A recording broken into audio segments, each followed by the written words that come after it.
Salam əziz izləyicilər. Bakıda yağış yağmır, yağanda da belə yağır.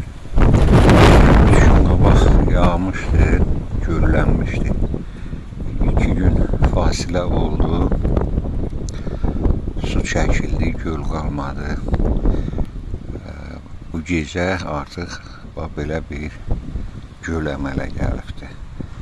İndi axırda dünənki vəziyyətində göstərəcəm, baxın nə cür idi, indi bugün nə cürdür.